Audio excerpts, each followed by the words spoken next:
Everyone, and welcome to the Week 7 review, Week 8 preview. Joel Gibson ran into a buzzsaw this week. Your champion, Mr. Modest. How are we doing, Joel? We're doing okay. We did not get swept, motherfucker. We did not get swept. I played a little mind games with you today, though. It was really funny. Last night I sent you a text and I said, Joel, I'm going to sit every player to try to go after turnovers. And then you go and you just sit every player. Not that it would have mattered. I just loved it. I love that little, like it did. It's my last little fuck you. That was the last thing I did before I went to sleep. I didn't even bother responding. I took everyone out of my lineup and I fucking went to bed. Said, fuck this guy. I don't blame you one bit. Wow. Yeah, I win. It's 7-0 for Mr. Modest. Joel 1-6. Just killing the game this year. I mean, I had you right where I wanted you, honestly. But then Franz got injured, and, what can you do? What can you do? At the end of the day, that one player, I was sitting healthy, guys, dropping players that were playing today. Like, it didn't matter. Oh, I loved it. It was so much fun. I love that the whole week. Joel, anything else on our lovely matchup? I noticed you are wearing a Denver jersey, Joel. Who is that? Yeah, it's a Jokic jersey. Oh, I mean, I gotta pay respect to the man. He's been unbelievable. He's right now, as we're speaking, he's got 48 points, 11 free throws, 14 rebounds, 8 assists, 3 steals. I mean, and that's on the back. That's on the back of a 56-point effort last night. The man has 100 points in 2 nights. Yeah, I mean, I gotta be honest. I'm a fan. I had him on my It's so team. hard not to be. It's so hard not to be, but you know what? It's so much easier to be when he's on your fantasy team, and god damn it, don't I love it. Yeah, I mean, he's worth every penny. Absolutely. Next matchup is Phil beating CJ. Wowza, my hands are shaking. They're shaking all over the place. Phil's team is good. That's just all I'm gonna say. They being Phil and Eric set their lineups. Mm-hmm. They did some adding. CJ was adding a little bit more on the wire this week, just like I said. CJ hit some injuries, and that was it. Man, yeah, the Harden injury is a toughie for CJ. He has been relying heavily on Harden. Absolutely. Brogdon has played like a total of 20 minutes for CJ this season, and that was like, what, $10+ of waiver wire money spent? It was a lot. I think it was more than 10. Was it like 15? I will look right now. Yeah, 15. I thought it was 15. 15, that's tough. And Kevin Durant's injured. Kawhi Leonard hasn't played a game. Curry. Did Curry play last night? Curry came back. And then, of course, Robert Williams, Time Lord, he's played, I think, like 3 halves of basketball total. It's definitely rough. CJ can't seem to get healthy all at the right time. And like I said, Phil has Luka and Phil has Anthony Davis. And Jordan Poole is the Jordan Poole we thought he was going to be last year. There's just a lot going positive for Phil and Eric.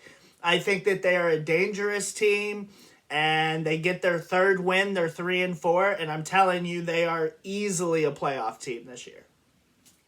Yeah, I mean, they should be. They were in the finals last year. I would be highly disappointed if they didn't make the playoffs. Yeah, that would have been nuts, but they were on the way there. Phil was on the way there.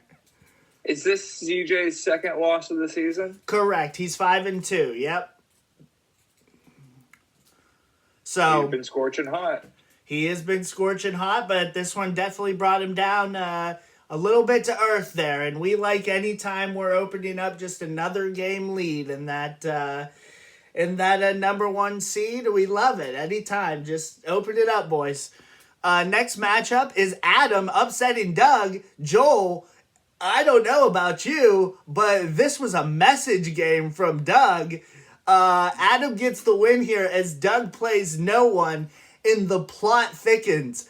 This season is so interesting to me because of the fact that there is a plot line at the top, and then there's a plot line at the bottom. This is really like an all-inclusive season where the entire season we've been caring about who's in the bottom, who's in the top. We're talking about a random week, somebody just sitting all their players going, oh, what does this mean for the bottom? What does this mean for the top? I think this season is so interesting. It's definitely been better than any Dynasty season we've had so far. Yeah, I mean, there's a real prize to be won, right? And the last time there was a real prize to be won, it was Wembanyama, and we all know how that turned out. So, no surprise that there are several people out here going for it. Doug's team is arguably in a better spot than any of the bottom four right now in terms of roster. I don't even think it's arguable, honestly. So it's pretty interesting that he is coming for the bottom four, it appears. So we will see how that turns out. Adam needed a win. What does that put his record at? 4-3. Same record as Doug now. Wow. That's very interesting. I know. The seeding in the middle is crazy again. A lot of 4-3 teams. Three of them, in fact.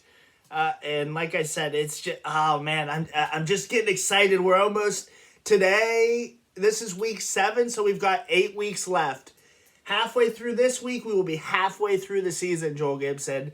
And then playoffs. Playoffs, Joel, they're coming up. I'm looking forward to them. Next matchup is Neiman taking care of Steven. Steven's another one of those that it's on the bottom. Like, is he going to try to get into the playoffs? He has nothing to lose.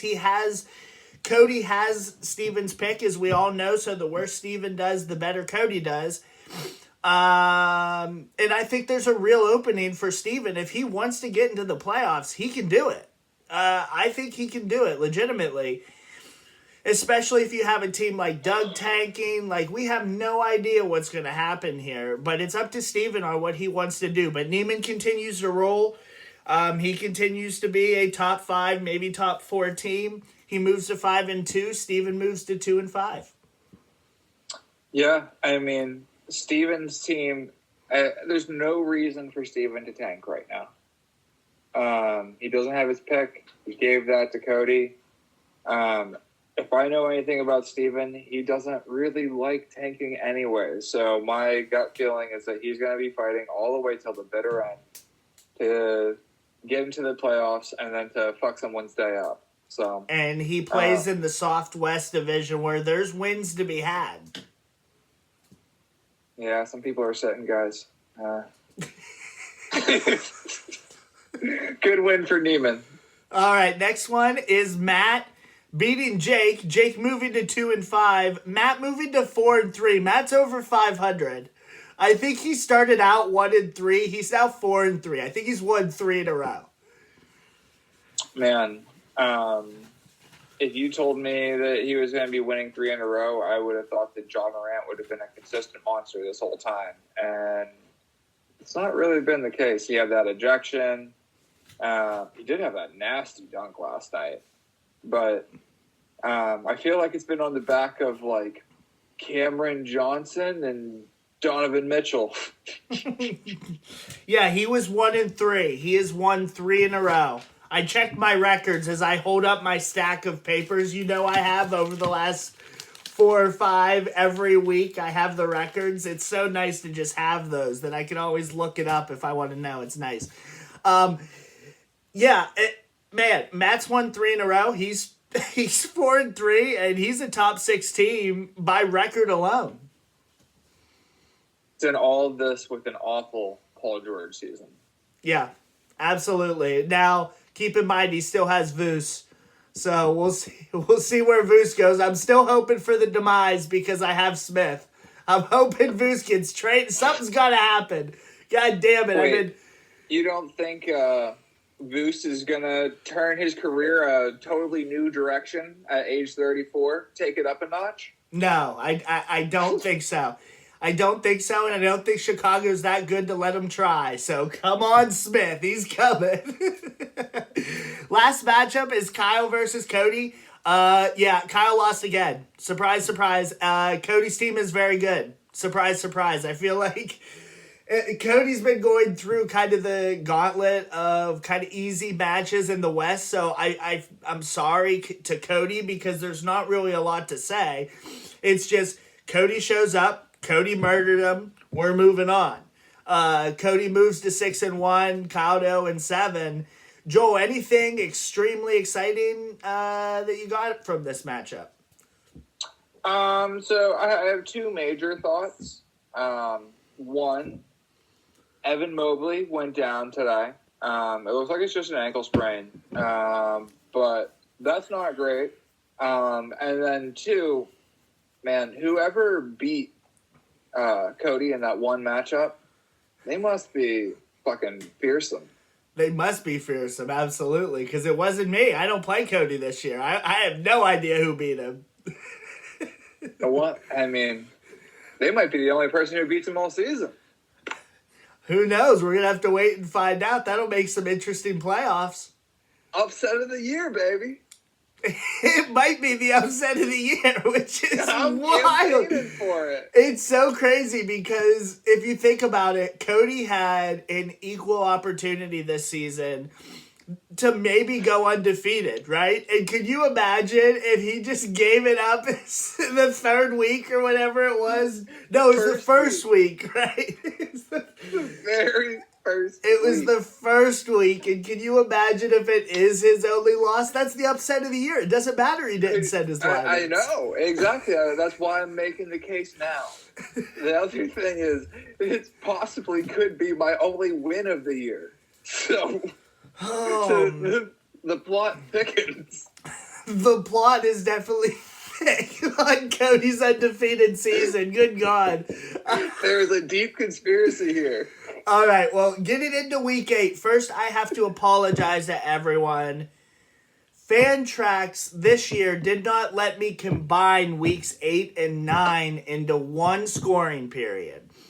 So for this week, week 8, I don't know if anybody's been setting their lineups or paying attention. There's just not a lot of games played this week. It sucks. I blame you and only you. I know, it can't be Fantrax in general. I think they will correct this issue next year if it's going to be the same. And we'll do the same thing we do for the All-Star, where we put them all into one scoring thing. But this year, unfortunately... So this just feels like a lot to me like a week 1 all over again, where there's... you miss a day, there's limited first day action... but this week it's slim pickings out there, definitely on the wire. So if you were smart enough to add today for this week, I know a couple of us out there did. Shout out Kyle, I think, was the one that added Achua. I think so. Shout out to Kyle. This first matchup, 7-0, number 1, Mr. Modest against Phil, number 8, 3-4. Phil could beat me this week, if I'm honest with you. I think that a lot of it's just going to come down to games played. I think a lot of it is going to come down in who does and who does not play. Do the Knicks get the third game at the end of the week that they might get? Because that's another Cat game for me. Cat's questionable. And when you're in these, like, everybody has 2-week games or 1-week games, this is it. You know what I mean? If they sit, that's big time. And if I lose a top 15 player, even one of those games, or if I have an extra top 15 player game, it could realistically change the matchup. So, yeah, I'm upset that the championship rematch this year is on this shortened week. If I'm honest, like, I'm just mad about it. I didn't know the scheduling. Like I said, I just randomized these things, so they just happen. If I'd have looked ahead and knew that this was going to happen, maybe I'd have tried to change it or hit the randomize button one more time. I'm going to still pick myself at home. I love that I'm at home. He has Luka, so the triple doubles are on the table. But Joker, I believe, only has one game this week, so keep that in mind. He has Murray, only one game as well. But like I said, I'm going to pick myself here as the home team and hope my Pelicans can flap their way to victory. Yeah, I'm also picking you. I mean, it's a positive thing to see Phil and Eric pick up a win last week, and maybe in a condensed week they have a shot at you. I would love to see someone knock you off your perch. Mm-hmm. But we'll see if Phil and Eric got the goods this week. Yeah. Last thing, I just want to re-note, 1 full year since I've lost. Never been done before, may never be done again. 1 full year. We're resetting. We're going for 2, baby. Next matchup is my matchup of the week. It's Neiman versus CJ. CJ took... Yes, very interesting, right? So CJ took the loss to Phil last week, falling down to 5-2. Neiman also at 5-2. I have this as the 3-4 matchup this week. They're the only 2 teams at that 5-2 record. Naturally, I have CJ at the 3 because he's the home team and just how tiebreakers operate. But this is a huge week for CJ. A huge week because not only is the record going to count, but I'm telling you, tiebreakers, especially at the top 4 this year, is going to be huge, especially in the second round of the playoffs. CJ's a little banged up. This was the wrong time to get the Harden injury. But on a short week, I think CJ might be just a little deeper than Neiman, that it's going to be closer than you think it's going to be. I'm going to take Neiman on the road just because I'm scared of all the CJ injuries. But I think that CJ's not out of this, is what I'm saying. Yeah. I think the thing that is most concerning to me is when I look at Neiman's team, I only see like 2 flags. Yeah. And it's like Torrey Eason and Andrew Wiggins, and it's not Joel Embiid, and it's not Domantas Sabonis, and it's not Jaylen Brown. So like his heavy hitters, they're gonna be out there this week. And unfortunately for CJ, the same can't be said. I'm picking Neiman. That it? You pursed your lips like you were going to say something after Neiman, so I paused. That's totally my fault. I thought you were going somewhere else. No, I'm picking Neiman. Done. Like, that was totally my fault. Yeah, I'm picking Neiman. That's it.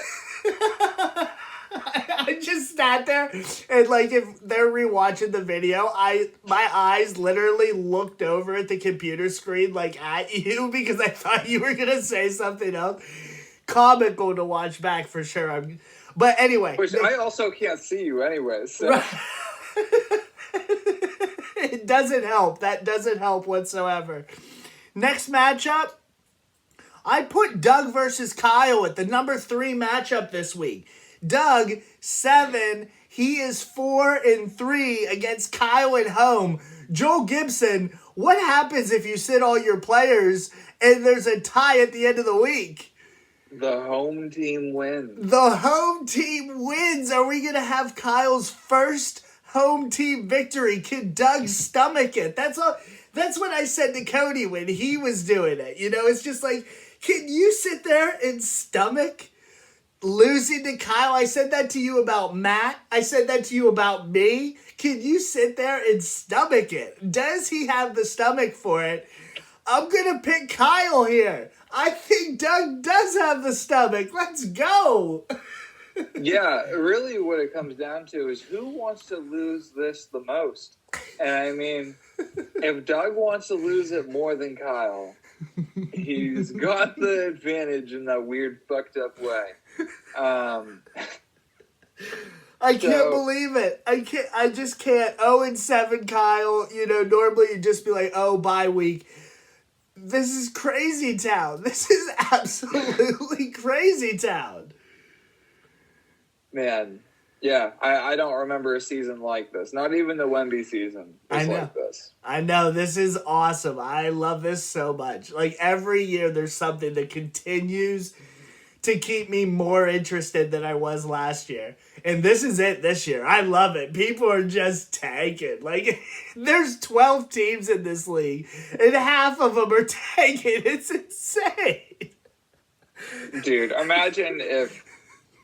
I'm not even going to put it out there. Never mind. I was going to put out some bad juju. Don't reveal your strategies, Joel Gibson. Don't reveal it. So are you picking Kyle too? I'm picking Kyle. Unbelievable. Oh my gosh, that's awesome.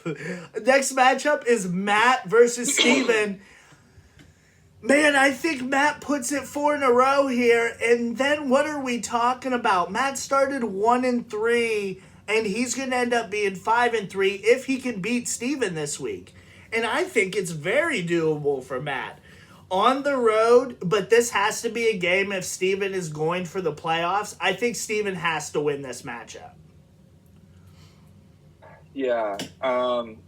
Really important for Steven that he doesn't continue to fall behind. He's only got 1 win, is that right? 2-5. He's got 2. He's 2-5. So, I mean, it's really tough. Quickly, Bane, Edey, Melton, Banchero. Ooh, that's a lot of injuries. And most of them are pretty important players. Yeah. And also keep in mind, you made the note that he can't, he has to win these matchups. Even in his division, he has to play CJ and I one more time before the end of the year. And there's only 8 games left.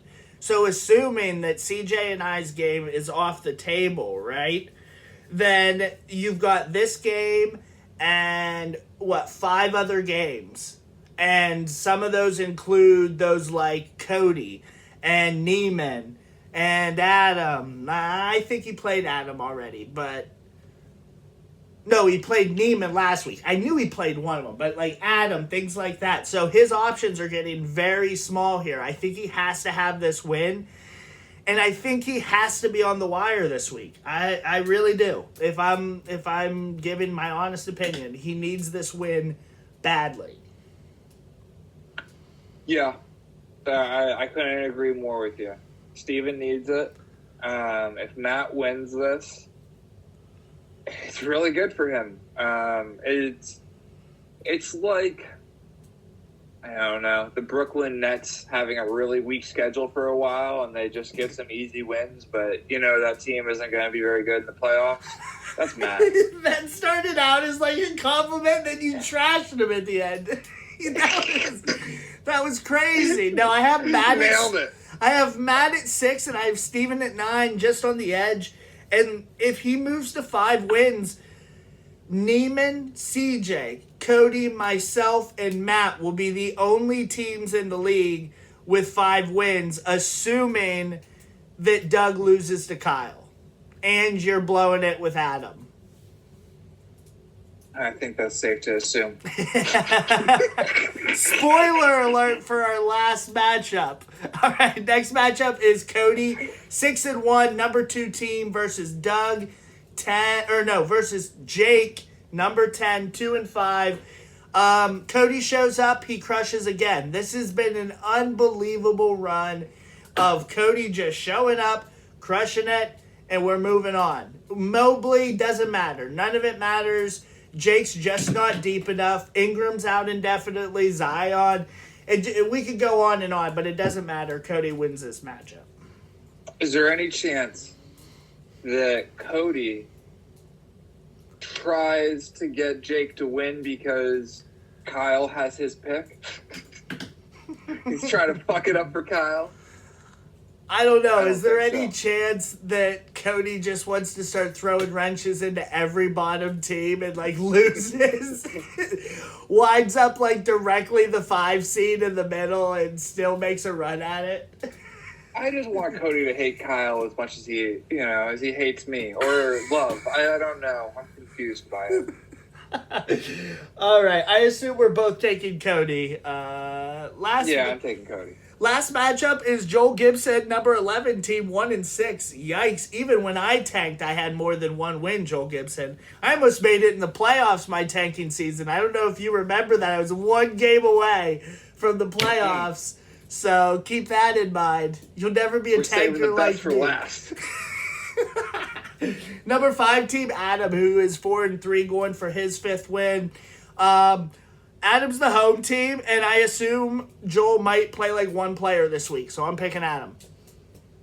Yeah, I'm also picking Adam. I don't think Joel's planning on playing many guys this week. I think he's planning on taking it pretty easy, really letting the guys kind of get it together mentally. Can I tell you how much I hate you for a second? And this is why. You would not pick against yourself against me, the reigning deepest team in the league, where it hasn't even been close.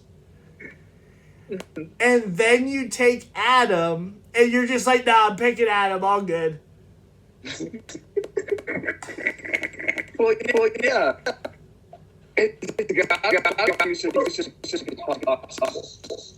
Your connection just went bad. Your connection just went bad and it's echoing, so we can't hear a damn word you're saying.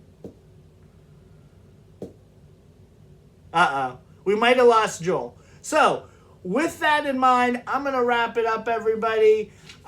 Good luck to everybody. Good luck to Phil. Good luck to anybody not named Joel Gibson. We'll talk to you guys later.